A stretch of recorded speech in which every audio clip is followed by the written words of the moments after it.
ఇవాళ భలే ట్రెండింగ్లో ఉన్న ఒక షిప్ గురించి మాట్లాడుకుందామా? ఏ షిప్ అనగానే అందరికీ అర్థమైపోయింది. Yes, that is situationship. తమాషాగా ఉంది కదా, బట్ భలే ట్రెండింగ్లో ఉంది. సిచ్యుయేషన్ షిప్ అంటే ఏంటి? నథింగ్. ఇద్దరు వ్యక్తుల మధ్య, అది కంపల్సరీ ఆపోజిట్ జెండర్ ఉండవు, ఇద్దరు వ్యక్తుల మధ్య ఒక కమిట్మెంట్ ఉండదు, ఒక రెస్పాన్సిబిలిటీ ఉండదు, కానీ వాళ్ళిద్దరూ కలిసి ఉంటూ ఉంటారు. ఎస్పెషల్లీ వీళ్ళ బంధానికి ఒక లేబుల్ కూడా పెట్టుకోరు అనమాట. ఎలాంటి లేబుల్, కమిట్మెంట్, రెస్పాన్సిబిలిటీస్ ఉండవు, కానీ వాళ్ళు ఎమోషనల్గాను అండ్ చాలాసార్లు ఫిజికల్గాను కూడా కలిసే ఉంటున్నారు. వీటిల్ని సిచ్యుయేషన్షిప్స్ అంటున్నారు.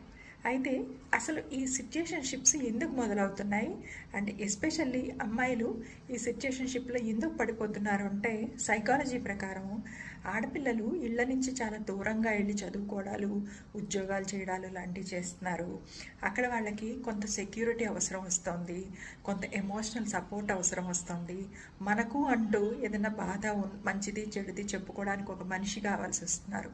అన్నిటికన్నా ముఖ్యంగా ఇలాంటి సిచ్యుయేషన్షిప్లో పడిపోయే అమ్మాయిలకి చిన్నతనంలో తండ్రి ప్రేమ దొరక్కపోవడం లేదా అన్నదమ్ముల మధ్య పెరక్కపోవడం కూడా ఒక కారణం అని సైకాలజిస్టులు అంటున్నారనమాట. సో ఓవరాల్గా ఏదైతేనే సిచ్యుయేషన్షిప్లో పడిపోతున్నారు. అయితే నేను అందరు అమ్మాయిలకి లేదా అబ్బాయిలకి చెప్పేది ఏంటంటే, ఇలాంటి బంధాల నుంచి త్వరగా బయటకు వచ్చేయండి. ఎందుకంటే over the period of time మీ ఇద్దరిలో ఎవరో ఒకళ్ళకి ఈ బాండ్ ఇంకొంచెం స్ట్రాంగ్గా అనిపిస్తుంది అండ్ వాళ్ళు మీ దగ్గర నుంచి కమిట్మెంట్ కోరడం మొదలు పెడతారు. మీరు ఆ కమిట్మెంట్ ఇవ్వలేకపోతారు. అప్పుడు ఆ బాండ్ బ్రేక్ అవుతుంది, ఇద్దరికీ నొప్పే మిగులుతుంది. కాబట్టి ఇలాంటి సిచ్యుయేషన్షిప్స్ నుంచి ఎంత త్వరగా బయటపడితే అంత మంచిది అందరికీ కూడా.